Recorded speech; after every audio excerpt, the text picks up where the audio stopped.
Ladies and gentlemen, welcome to the Sustainability Summit 2020. Thank you very much once again for tuning in. If you missed the first segment, unfortunately, you missed quite a bit, but it is about to get even more litter, as young people would say.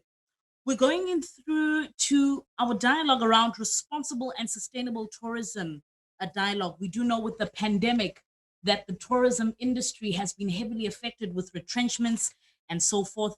But I'm an avid optimist, so I'm reminded of the words of Dr. Martin Luther King, who said, "Change does not roll in on the wheels of inevitability, but comes through continuous struggle." So I guess in true struggle and in challenges, that's where we see the rainbow, because the rainbow comes with combination of the storm and the rays of the sun. But without further ado, ladies and gentlemen, let me welcome our facilitator for this session, who will be leading us for the next 45 minutes to an hour or so. He goes by the name of Dr. Onkgopotse JJ Dibane, who is an editor of the Leadership magazine, and he is also a radio TV personality as well as an author. And Dr. JJ will then be introducing our Honorable Minister. JJ, thank you very much for joining us, and the panelists as well. We are honored to hand it over to you. Thank you. Thank you, Tabang. Thank you so much for that warm welcome. Let me just firstly welcome the Minister of Tourism, Minister Kubai Ngubane. Minister, truly honored for you to always make the time, for us to converse. I've never had difficulties getting you to just respond to our invitations. Thank you so much for doing this. It's important that we have these conversations about tourism. We thought it would be great to invite business, because obviously Minister will be representing the government, and the CEO of TB, Tourism Business Council of South Africa, Mr. Chifua Chivenga, also joining me. Chifua, thank you so much for also agreeing to be here and also agreeing to move the time a little. Thank you for your time. Truly appreciate it. And on behalf of also everybody at Leadership, thank you for also giving of your time in our September edition to share your perspectives about what is happening with tourism. Without any waste of time, let me start with you, Minister. If you look at the trajectory of our tourism economy, I'm very passionate about it, having worked there years ago. We started with a measly 900,000 visitors in 1994. And that shot up to 10 million, or even I think we're at about 11 or 12 million now, right? So if you look at that trajectory, you would worry if we don't have international tourists, because a bulk of those numbers are international visitors. Now, with the coronavirus restrictions, lockdowns, etc., a lot of people are worried about the sustainability of the tourism industry, in whether or not it would recover to its pre-COVID levels, so to speak. And if it is to recover, what are we looking at? Hopefully, we're not looking at another 26 years of moving from 1 million visitors to some 12 million. Please address me on that as we kick off the whole issue of the sustainability of the tourism industry. Over to you, Minister. Thanks, JJ, and thank you very much for inviting me to have this conversation. And greetings to Chief, who is TBCSA representative. Look, if we look at the trajectory of tourism, obviously, as you say, based on what we enjoyed 26 years from 1994, because you would have to understand the context why we had less numbers at that time. Because South Africa was blocked from many activities because of apartheid. So you'd have that sporting activities we were not participating, and we were not hosting any. As you know, broadly in terms of tourism, so such events contribute. And that's why we could see the spike after 2010 World Cup, as we were hosting, but also 1996 Rugby World Cup. So you've got to understand it in that context, that it was just not automatic that the numbers went up to where we reached. But we saw a bit, numbers of South Africa, if you look over time, you'd see that at times would move up and then would go down, and you'd have to understand what are those variants. Between 2018 and 2019, we were in 10.4 million. 2019, we then moved to 10.2. That is international travel. Then domestic market, 2018, we were sitting at 2.6 million. 2019, we were sitting at 7.1 million. If you compare globally, if you look at the global trajectory in terms of the numbers, you'd see that South Africa over, like you take a 5-year analysis, you'd notice that South Africa is not following the global trend. So if you've seen that globally you'd have 10% increase or 5% increase, South Africa would not have that. So we had our variance. And that's why when I say, when we work with the numbers and we're about to analyze what we've become post-COVID, it's not just enough to base it on the international numbers, because over time we've never been on the same page with international numbers. So you've got to be able to do your own projections, do your own forecasting, and be able to say these are the variables that would add to where South Africa is. So part of the issues that contributes to what would become a successful tourism sector would be, for example, your visa regime, ease of access to those destinations, South Africa. So what are we doing around that to be able to get that?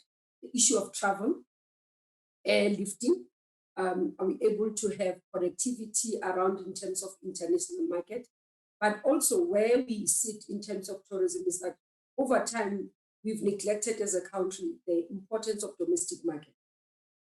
So as we see now, you are seeing a rise of domestic market that we have over time not catered for. We've not paid attention to its needs in terms, for example, the product that we provide in various areas, in terms of the pricing that we provide in various areas. So because of not paying attention to that, it's almost like we would have, yes, the short-left campaigns, smaller campaigns that come. But if you look at the bulk of our investment in terms of marketing, would have gone abroad. So that's what I'm saying. If you look in terms of our tragedies, we sort of neglected. So we gave a bit of a jump to domestic, and then we took a lot of money outside as part of international. Is this what is the trend globally? No. You go to China, for example. Majority, if you go to the lost city, as an example, you'd find that majority of the travelers to that particular destination or attraction will be the Chinese themselves. So markets would rely on their own domestic market first as part of providing that basis of an income and basis of a sustainability of the sector. And then what you bring in terms of international, then it adds to the value in terms of rand, in terms of contribution, because the dollar compared to rand then becomes higher. But your basis of survival becomes your domestic part.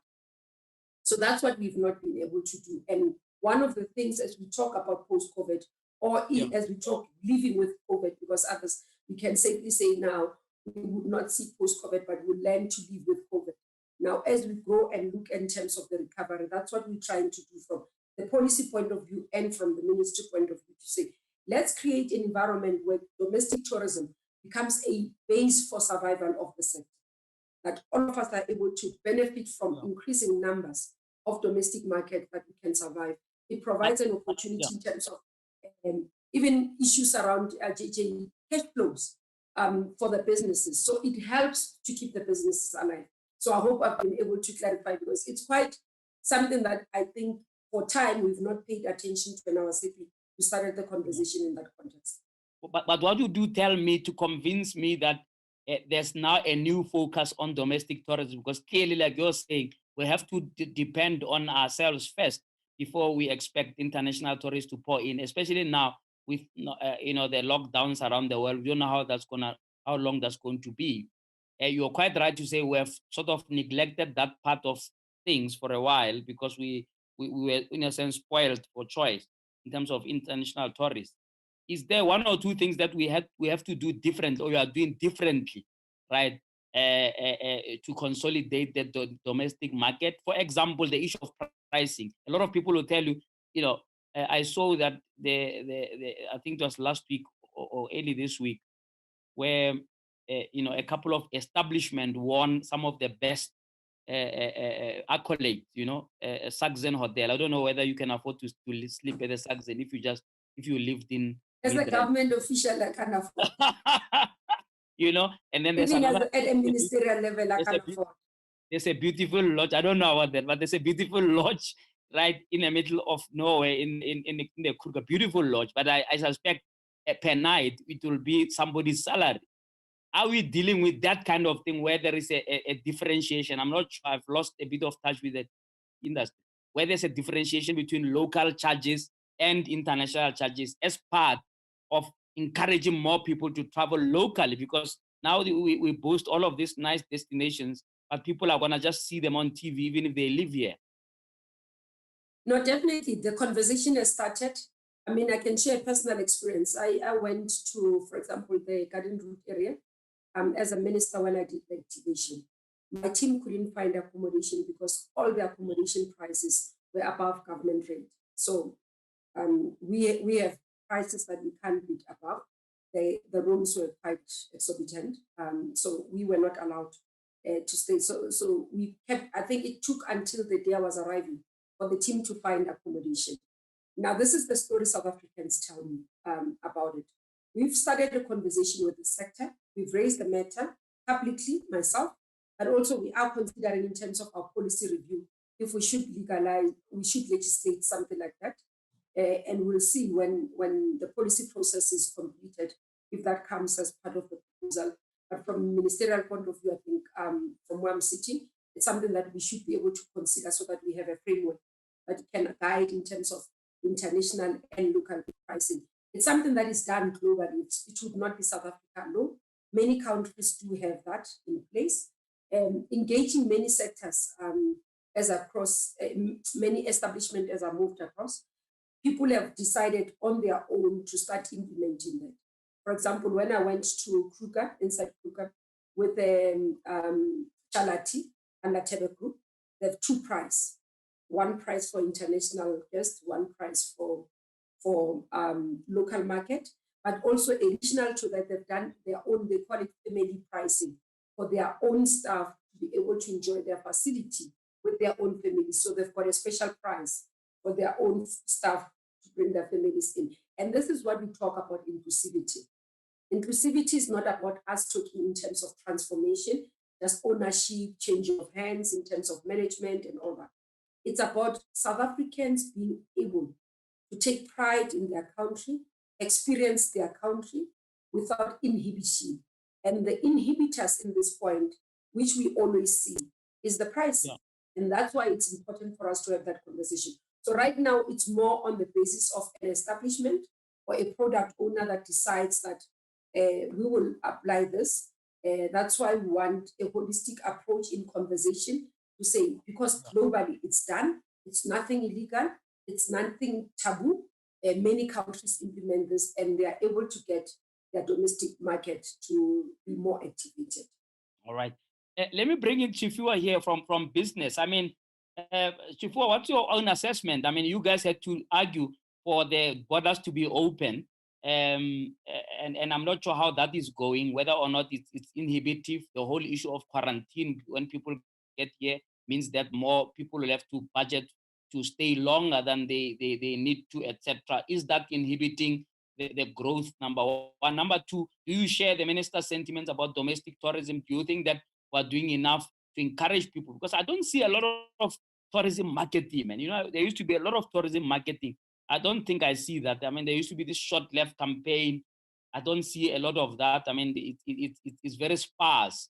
And you may think that we have given up on encouraging people to travel their own country. And I suspect it's nothing to do with the lockdown. This was even before the lockdown. Chifua? Thank you for having me, and good afternoon. Let me start with the domestic. I do, share the same views with the minister when it comes to how we sustain, our tourism economy in South Africa. It's quite important that before we go internationally, our own citizens and the residents of the country are able to enjoy the products that we have. And also, the citizens or the residents are the ones that popularize, new experiences that may not be known by international tourists. So it's quite important that, from the domestic front, especially from the domestic leisure point of view, that we as South Africans are able to move about around the country, and we're able to enjoy these products and experiences that we have. So that's quite important as the first and foremost. If you look at the landscape of domestic travel, you have, sort of three aspects, if not four aspects of it. One, you have corporate travel, which is quite critical for domestic, to sustain the domestic tourism economy. You've got government travel, then you've got, the business tourism side of things. These are events and exhibitions and so forth and so on. Then you have your domestic leisure travel. Now, what we're seeing now is that in the absence of corporate travel due to the technology and the basis of COVID-19, you have government travel and corporate travel and events that are not happening, which are very big component of sustaining, especially the hospitality, subsector of tourism, which are, your hotels and your bed and breakfast. Domestic leisure travel, it's the one that we are relying on at the moment, on the basis that, a lot of people, have been locked up in their own houses. They want to get out and enjoy the country and, breathe fresh air of Limpopo, Mpumalanga, or Northwest, or go to the Free State and just be free, in the middle of the Karoo. So there is that element. When you have the domestic leisure travel, of course, there are challenges with pricing. And the challenges with pricing goes with, the levels of income that, we do have in the country. And the fact that, for a very long time, when we design our tourism products, we design our tourism products with the international tourists in mind.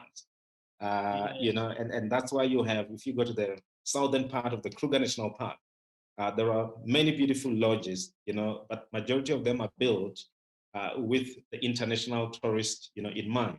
And then you've got the public in terms side. of what? In terms of the price? Yeah, in terms of pricing, majority of them are, they are small, they are dollar, price, they are marketed mostly overseas. And they are the ones that are included in the itineraries, that we've seen. It is something that we need to break. And it's something that we've been talking about since last year to say, we've got to diversify or showcase other things that we have in the country in terms of experiences and products. And we haven't done so for many, many years. And we as a private sector, are there partly to be blamed, because when we do the packaging, we sell what sells. We're going to sell Cape Town, southern part of Kruger. We sell, Gauteng and a trip to Soweto, but we forget about the rest of the country. So that we need to correct as we go, because the country has a lot to offer. But the issue of pricing is there. We have, heard it from the minister have mentioned the pricing. Many people have mentioned it in terms of the unaffordability. And other people have also mentioned the fact that they can get on the plane and go to Thailand instead of going to Cape Town.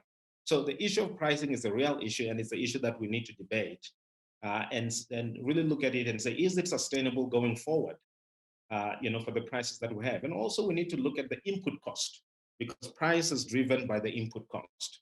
What are the drivers of these increased prices?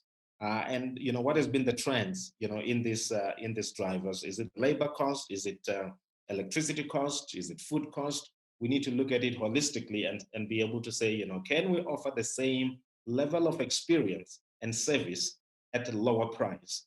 And if so, how is it going to look like, and who are we going to be attracting? So that's on the domestic front. International front, we haven't seen much at the moment. It is a tough time. As much as we have open borders, it's still going to be a long way to go, for people to, really, gain our trust and be able to, travel to South Africa. It's going to take a bit of time. Europe is on the lockdown.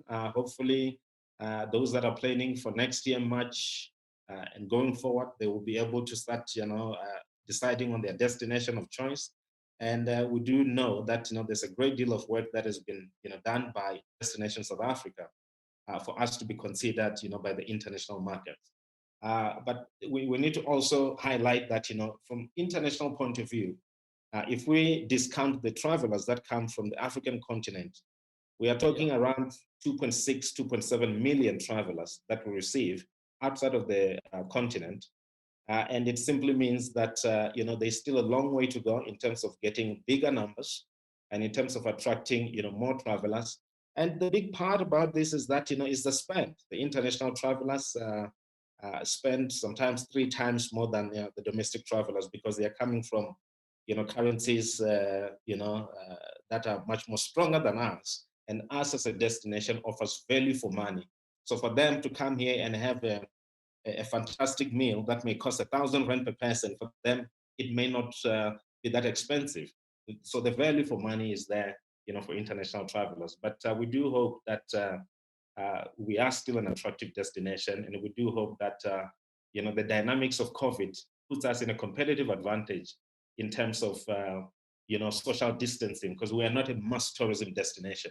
So that should put us in a competitive advantage in the short term. So hopefully we're going to take advantage of that.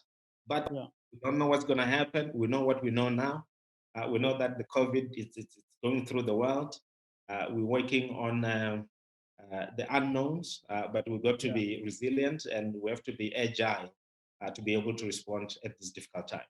Yeah, what's your own assessment, though, of if we were to minus the international tourists from the equation, would that collapse the industry, or you think you can survive with what is in place in as far as domestic market is concerned? I know that obviously the COVID thing is not a permanent situation, given the advancement of trying to get vaccines, etc. But if we say in the next 12 months we don't have a lot of traffic internationally, can this tourism industry be sustained by local alone? Well, JJ, it's gonna be difficult, and this is on the basis of we have to link traveler, the appetite for people to travel with how the economy is doing.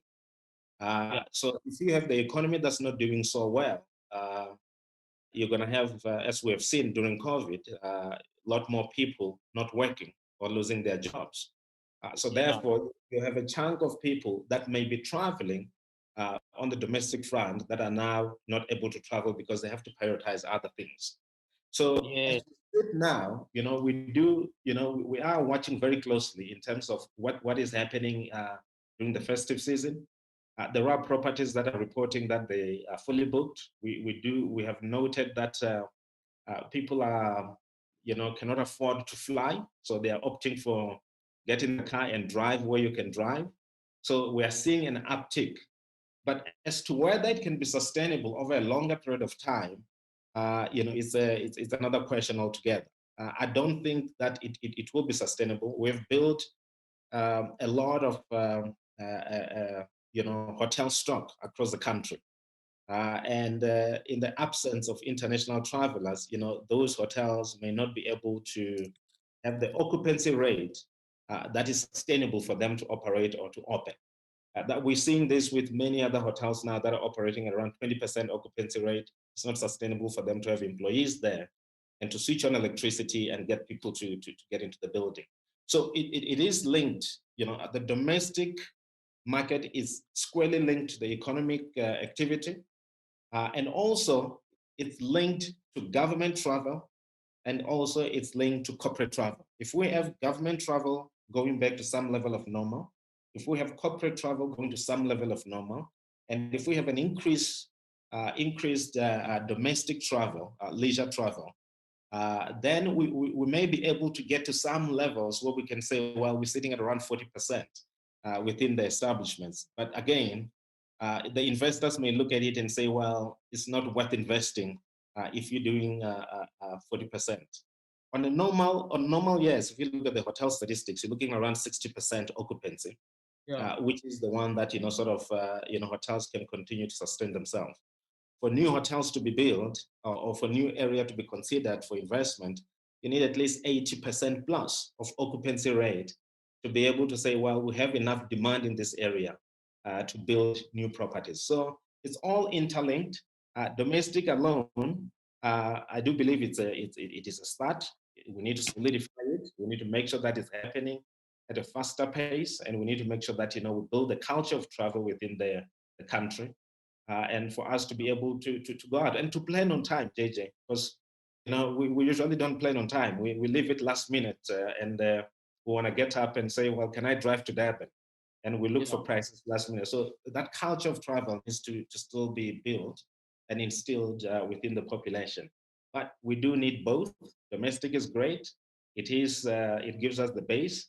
International, takes us to the level where we can say, the industry is much more sustainable. All right. Minister, if I can come back to you now, in terms of the current situation of COVID, right? One of the things that you had to introduce, one could say some of the regulations and the protocols and so on may well discourage some establishments from opening. That's number one. Number two, some may be too onerous for small establishments. I try not to travel at all, but I had to travel last week to the northwest, and I stayed in a what is considered a very luxurious establishment, but it's a basic establishment in the northwest. Something that's luxurious, maybe very basic, right? And I remembered our conversation when we talked in September about what I should expect when I get there. For example, the condiments for tea and coffee. I was promised by yourself that this will be sealed, and I get there and they were just normal. Tea and coffee, it could have been used by somebody else. Just as one example, the towels were just lying there like normal. They could have been a guest before me. Are you having a system where, first of all, you ensure that those protocols are not onerous to close the establishment, particularly small ones? Secondly, what can you tell me about monitoring, right? Because I'm just giving an example now. Well, it's anecdotal, but this is where I stayed last week, and I didn't feel too safe when I saw what was happening when I compared it to what you told me should happen. When I get to an establishment, just address me on that. Okay, thanks, I'll send you the TJ. name of the establishment offline. Yeah, please send me the name. Yeah. Look, there's two things about it. Firstly, in terms of the compliance, it is necessary for us to have the compliance. Yeah. It is necessary for us to comply as a sector, because that builds confidence not only in ourselves but even in terms of the international market. So a traveler like you who wants to travel, I want to ensure as the minister, that's why these protocols are important, that you feel safe being outside your home, being in this establishment. So they are important.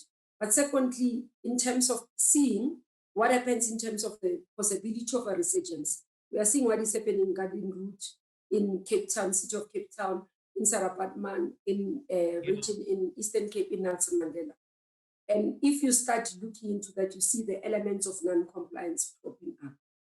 Now, that's why from our side, we are not in the manner that we say, one, for example, we're not saying establishment must be arrested.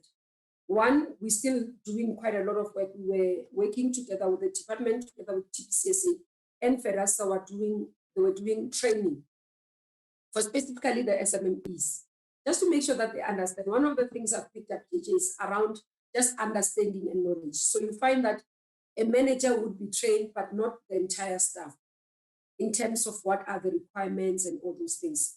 So as we know, training takes longer for people to understand, to get used to it.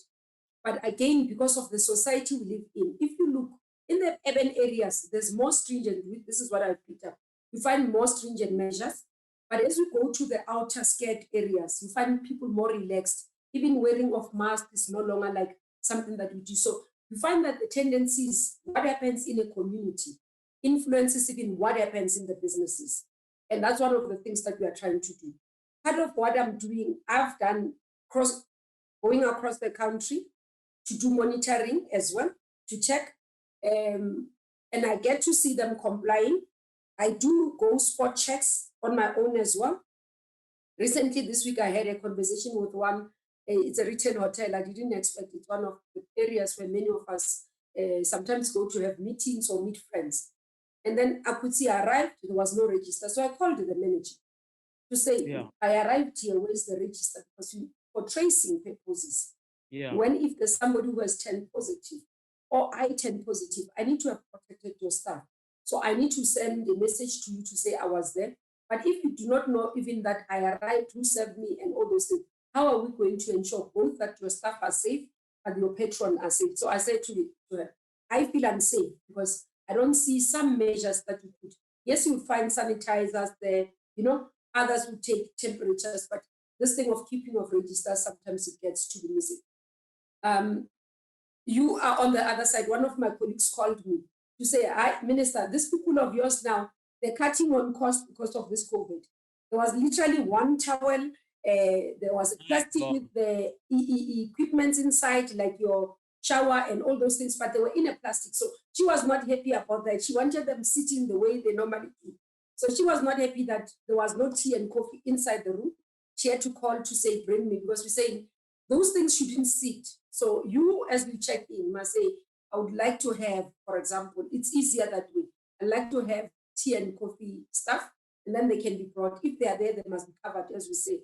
So I do find those feedback in both sides, JJ. Some, because we would have removed the further, the issues of too much cushions on the bed, and all those things, we've asked for them to remain standard. So others still want that luxury of too many cushions, the flat things on the couches. And then you find certain people who travel will call me, or business people, to say, but it's no longer feeling like I'm in a 5-star hotel, or it's no longer feeling like I'm in a suit because of removal of such. So I do get both sides in terms of complaints. And what we are trying to do is continuously to have a conversation with the sector to assist in compliance. And noting especially the SME. One of the things, JJ, I must say, I'm hosting a golf tournament on the 11th of December, which is like next week. Part of why I decided to do that is that as I was crisscrossing the country, interacting specifically with SMEs, I learned that the cost of compliance is becoming too cumbersome for some of the SMEs. And because government, we are not able to give them resources from our fiscus. And I took the initiative to say, okay, I'll call all those I know, either my friends and everybody else, to come and contribute. Play golf, but contribute to this, fund that will go to supporting specifically women-based SMMEs in township and rural areas, because the cost of compliance, they are saying to me, to buy sanitizer every week, to buy the masks regularly, to have the shield, to have this thing of temperatures, it's just becoming, and to have, the tapes, sometimes they move, of saying stand here and all those things, markings and everything. It becomes too much in terms of operational cost. For an SMME that has not been operating for a couple of months, who had no reserves in terms of savings or even access to credit facility to be able to operate. So that's one of the things we are cognizant. I've had a conversation as well with the sector as well. Through TBCSA, we said, let's see what we can do to support the SMMEs. From a side, even this week, we've started a summer campaign from South African Tourism. Part of what we're doing digital training, because we are finding that even now when we do sometimes the workshops, the conferencing, those in the rural areas, because they have no knowledge or how to use technology, so they get left out. They can't connect into an internet, they can't load their products to sell, but also just understanding how to operate computers and be on board in terms of digital platforms. And SAT is running those workshops, one-day workshop in the remote areas. For example, they would have done it in Northern Cape. They're moving to another province as part of the summer festive campaign. But at the end of that week, every week, it's a workshop with SMMEs to train them on digital platform, and also, but just to bring them in terms of the skills and knowledge of what we do. So we're doing quite a lot. It might not yet have reached everybody else. It will move in as phases as we go on. Yeah, I think that's quite important, Minister, that you raised that. I think you'll have to up the game there, because I give you another example of what we call super spreader events.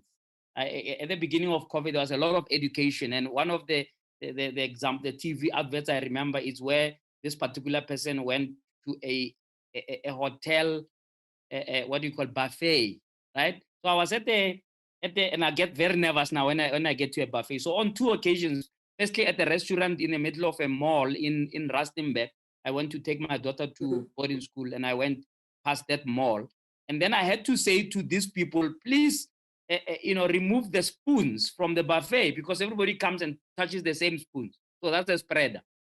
So I thought, well, maybe it was it's not supposed to happen like that. It was early days. But I was at a government event at one municipality where during lunch, full-on buffet, and everybody was just dishing with each other spoons and so on.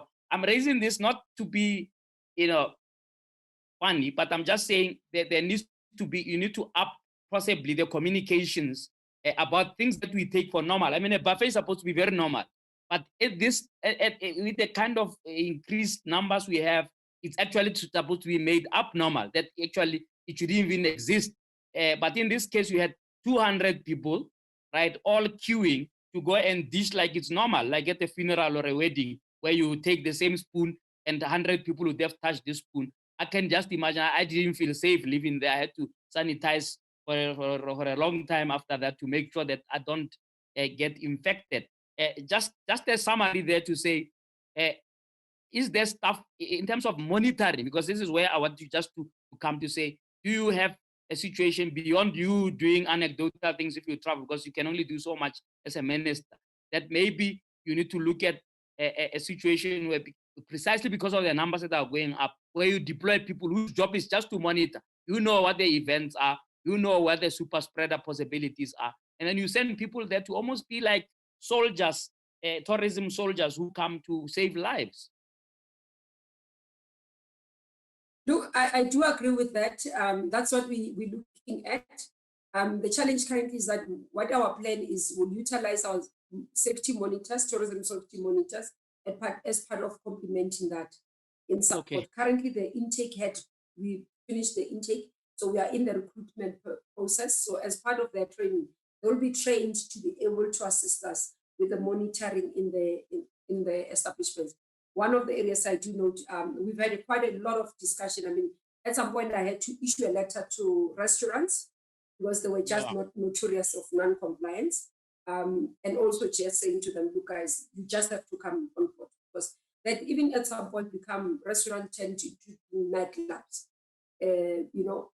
which was just unfortunate. People where they gathered in numbers and all those things. And we had to have a conversation, and I had to issue a letter and a media statement to say, this is unacceptable. As a sector, we need to be responsible and all that. And I think that's the message we continue to give. For people to continue, if you put buffet style, but somebody must be dishing for everybody, not everyone dishing for themselves. Yes. Because you want to protect the individual. And this is what I keep on giving the message.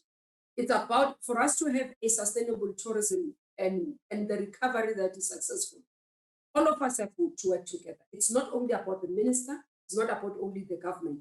All of us have to work hand in glove to save the sector. So Chief can say, I mean, from TBCSA as well, through their own platforms, we do. And when we meet as well, I give them feedback to say, guys, help me in these areas. Let's talk to the people. Let's talk to our colleagues to just make sure that we are all on the same page. So you do find, JJ, in everywhere, you'll find one rotten potato that just doing their own thing. Sometimes you have to pick up a call as a minister and give them a warning to say, but this is not acceptable and all those things. So you do, one of the good things is that because I'm active on social media as well, I get those feedback quite easily and quite quickly most of the time. In terms of just, and especially like as chairperson of TBSA, gets my WhatsApp quite regularly to say, but this is what's happening here, you know? Because I had that sense that as I go, I find things to be in place, and people are saying, it's because people know you are Minister of Tourism. So they will obviously make sure that things are in place, they comply and everything, you know? So you're likely not to pick up wrong things as you go. But also you rely on your colleagues, you rely on the MECs in the provinces. Remember, tourism is also a concurrent function. So you rely on the MECs as well on the ground in their provinces to actually continue to drive the messaging. Important is about communicating to our people in the country to understand that it's not yet done. We are not yet over. And that's why we are seeing the disaster we are seeing in other hotspots. Okay. Chief, let me come to you now. I want us to use the remaining time. I think we're less than about 10 minutes now to talk about transformation as an enabler of sustainability, right? In a normal time without COVID, there'll always be an argument that's of particular tourism establishment that says we can't afford transformation story. We can't afford to give up our shares to join with other upcoming, if you like, establishments, or if we're a family business, we can't afford BEE because that's going to be too onerous, etc. You find that the conversations have dimmed the light on the issue of transformation, because now we're dealing with a pandemic. But before that, by the way, I just want you to tell me whether you are satisfied with how the airlines are operating. I flew to Cape Town and I had a full-on flight with everybody sitting next to each other. Of course, we were told to wear the mask throughout, but I was still never asked, why is it that taxis were told to load at 50%, but flights, you can sit with 6 people in a row, and there seems to be no difficulty. Please don't tell me what Mbalula said, that it is the virus, because that's how the virus got here in the first place. Tifua, comment quickly on that one, and let's move to transformation. From the airline point of view, I think one of the Yeah. things that's happening is that, number one, there are fewer aircrafts flying around, and the schedule has been changed. So that's why when you get into the airport, you find that, if you're going to fly to Cape Town or Durban or wherever you're going, that, plane is going to be full because, they're maximizing on, that one time or 2 times that they have to fly up and down. Yeah. Another thing that we have within the aircrafts, it has a very much air filters that are very good in terms of circulating air within the aircrafts. And I think that's one thing that perhaps enabled the Department of Transport to not restrict the airlines in terms of flying up with full capacity. So I think it's mostly based on that. And also the scheduling and the fact that SAA is not operating. You have Kulula or Kome is not operating at the moment. So you have 1 or 2 airlines that are flying around, and they're maximizing in terms of their scheduling. So that's why you're seeing full aircrafts. But they're still operating on a very, very low margin in terms of pre-COVID experience. So that's why what we're seeing there. From the transformation point of view, and I don't think that just because we have COVID, we need to forget or we should forget, what we need to do. This is a legacy issue. And we need to deal with it, head on. And one of the things, that you mentioned is the whole notion that says, well, I receive tourists that are not from South Africa, so I don't need to worry about transformation. Or this is my own, guest house, or this is my own this, my own that. That whole mentality of saying, I'm a businessman, and therefore I don't need to worry about, what's happening. But unfortunately, that's not how tourism operates. Tourism is done in communities. It is done in locations whereby, you have a lot of people that are not going to be standing around just seeing buses and buses of tourists, moving from, one town to the next. And they are not part of the value chain, and they don't benefit from these tourists that are coming into the country. So it is a situation that, all of us collectively, we need to address. I've always said this, and I will continue to say this. If there was transformation within the sector, we wouldn't be talking about it. It wouldn't be a subject of discussion. And if one has to say, well, this is a subject matter that they don't want to get involved in, I'm afraid that sustainability of tourism in this country is based on the stability of this country. There is no tourism in countries that are not stable. Tourists don't go to war zones, and tourists don't go to places where they are afraid that they may not come back. Now, how do we make sure that this country is sustainable and people have jobs and they're participating in the economy? And part of it is that within our own sector, there has to be a significant transformation that ensures that we are all participating equally within the value chain of tourism, and young people are given opportunities to come into the sector. When I arrived into tourism, I came in by accident. I didn't even know what tourism was, when I was at school, meaning high school, and I came in by accident. Now, you've got many young people that are well informed, that go to school, that have studied, that have trained, and that can add to the tourism experience. And like I said, we need to move away from doing things the same way we're doing 25, 26 years ago. When we sell this country as an example, we sell five places and that's it. That doesn't contribute to transformation. We need a whole lot more of young people that have been trained within the tourism space to move up the ranks. I always say that, tourism it's not a science. It's not like we're fixing cars. It's all about customer experience. It's all about, knowing how to deal with people. Young people should be able to move up the ranks, without being held back. We need a whole lot more of entrepreneurs to take over some of these companies and experiences that are being sold to our own domestic and international markets. So it's a needed, it cannot be put aside just because we've got COVID. It's like having a meal. You can't say, I'm not going to eat because of this. Transformation is central to everything that we do. And if we don't do it right, we're not going to have tourism going forward. And the sustainability goes out of the window. It's already starting to happen. Yeah. Absolutely. Yeah, Minister, your parting shot in as far as transformation is concerned, what is your message to the industry in terms of the link between sustainability of this industry and transformation? But definitely, JJ, we all have to understand that we have a responsibility and a role to play in building the South Africa that we want. The South Africa that all of us do not feel marginalized, nor feeling as if we are subhumans, or feeling like we're stepchildren in our own country. And in order to do that, it means all of us in all the sectors have to take efforts to be able to recognize that there were previously these injustices that needs to be addressed. And in order for everybody to be on the level field, playing level field, we've got to be able to address the injustices of the past. And if we can take that recognition first, then we'll not find it difficult for us to be able to say, what are the things we have to do? One, in terms of where we've committed as a sector, in terms of transformational targets, take serious measures to ensure that we meet those targets. Because we come together, we agree on targets, we don't move on targets.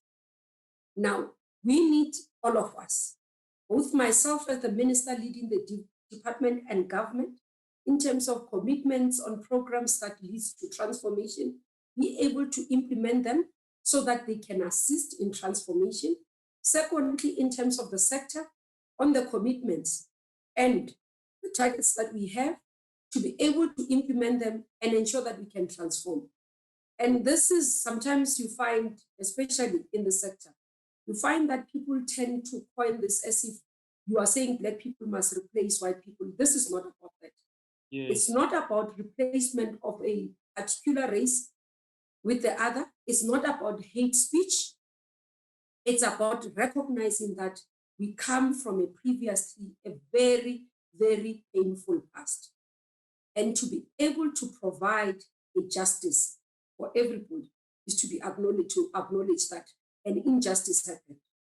And a better way of doing it is not about us fighting in the streets.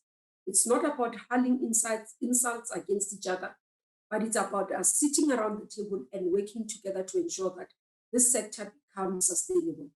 If this sector contributes to the transformation and sustainability, our country and our economy will be sustainable. A country that is not transformed, that is not sustainable, when people don't feel part of something, they don't take ownership of it. That's why you'll find distraction. So for us to continue and ensure that we have a stable government, we have a stable country, where there are no riots, where there are no civil wars, we've got to be able to play our part, all of us as South Africans, and all of us in various sectors. And in that way, we are sustaining our democracy, but we are sustaining this beautiful country to remain being beautiful and becoming a destination of choice for all those who want to go to a beautiful country like ours. We do have a diverse country. We have so many things that are happening. It's a bigger pie that we can afford to share with everybody else. There's no need to feel that others can close others out. We can be able to make sure that we're not advocating for people to take over, and we're saying, let's work together and ensure that we meaningfully transform. Not camouflage. I mean, I was disappointed by the report that we saw recently from DTIC in terms of people fronting and not real transformation, ownership and all that. We don't want that.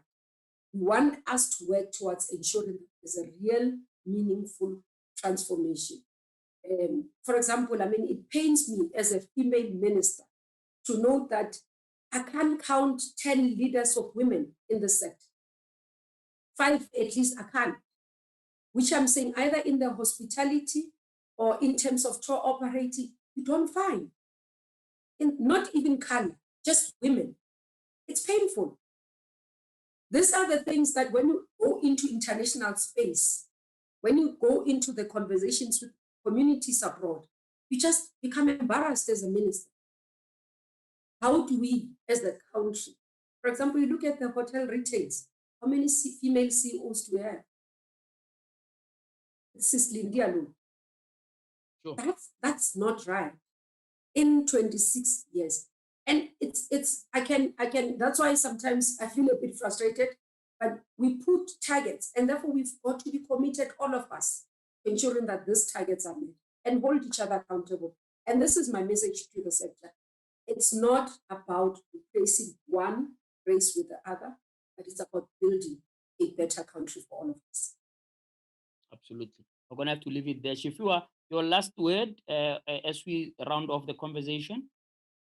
Well, I think that, when we talk about, leadership within the industry, I agree with the minister. There is still a long way to go. We're going to have to be determined, resilient, and we have to change the fortunes of our industry. And we definitely have to ensure that, the communities around, the attractions, the communities at all these places that we visit are fully participants in the tourism value chain. And we're going to have to diversify our product offering. We have sold, probably 40% of the country as a tourist destination. The other part of the country is not even talked about. And that's, the private sector asks, we have to, step up, and we have to make sure that, what this country has to offer, as the minister have said, it's put out there in the world stage, and people are able to come here and enjoy different parts of the country. There's no reason why someone cannot go and enjoy Zerast if we made, an attraction in Zerast. But until we do so, we're going to be selling the same products. And, people are going to get tired of going to the same places. We talk about winter as an example. Say, well, you can't go to South Africa in winter. But, in the northern part of South Africa, the temperatures are high. And we hardly have one scheduled tour that goes to that part of the country. We haven't touched our food. Food tourism, still non-existent. We haven't touched our culture, our traditions. So we still have a whole lot more to offer as a country that we can put out there here, domestic and also internationally, that many people will be interested in. So we got to diversify, and we've got to get young people in. We're going to get, those that, have been watching, us doing tourism to come in and be able to operate and offer these experiences. Tourism is about people, and people offering their own experiences, sharing with, others that are, coming from, the world over. It makes us, connected. It's one great, public diplomacy, if I may put it that way. And it makes, nations to connect and people to connect with each other. So we have a lot of work to do in transformation. We have a lot of work to do when it comes to, pricing and making sure that, people do travel within their own country and making sure that the price is right. And we do have to ensure that, our industry is sustainable in many other different ways that are important for the, tourism economy to thrive. Thank you. Thank you so much. Shifua Minister, thank you so much for your time today. Really, really appreciate it. And I wish you well in the work that you are doing. And I also wish you well in the festive season ahead. And please do keep safe. Minister, I will pester you if I see another establishment that doesn't seal my tea and coffee. No, they must not do that, because I want you to go and enjoy your festive season. You've been locked out in the house for a long time. After my experience both in Northwest and Cape Town, I think I'll just sit at home and lock myself down for the holiday. All right. Thank you so much for your time. I appreciate it so much. Thank you very much. Keep well. Thank you. All right, wonderful. Honorable Minister Kubai Ngubane, Minister of the Department of Tourism, as well as Mr. Chifua, the CEO of Tourism Business Council of South Africa. Thank you very much for that participation. And let's hope that all the practical additions that you contributed in the discussion, JJ, will be implemented. I also agree, especially on the flights. I have a problem with that. They are trying this side is this going on. So really, we must zoom in to how, tourism is handled going forward. So thank you very much for a rigorous discussion there.